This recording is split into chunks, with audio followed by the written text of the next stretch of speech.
అరే, ఇతను ఒక వేటగాడు కదా. నల్ల చిరుత, నువ్వు తనతో కలిసొచ్చావేంటి?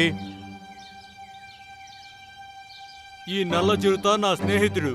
తను ఇప్పటి వరకు ఏదైతే చెప్పాడో అలా చేయమని నేనే చెప్పాను. అంటే దాని అర్థం?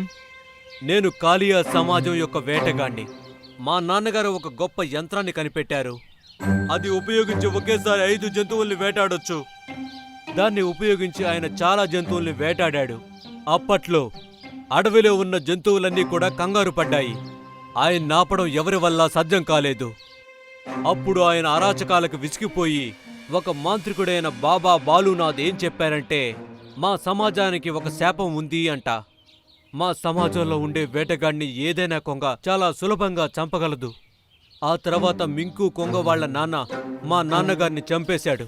అలాగే అప్పటినుంచి ఆ యంత్రాన్ని ఆ గుహల పలే దాచిపెట్టేశారు. ఇంతకు ముందు మింకు వాళ్ల నాన్నే దానికి కాపలా కాసేవాడు. ఆ తర్వాత మింకు దానికి కాపలా కాస్తున్నాడు.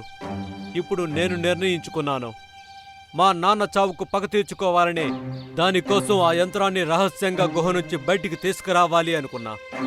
ఈ మాట విని జంతువులన్నీ ఆశ్చర్యపోయి ఒకదానినొకటి చూసుకుంటున్నాయి. వాటి భయానికి హద్దులే లేకుండా పోయాయి.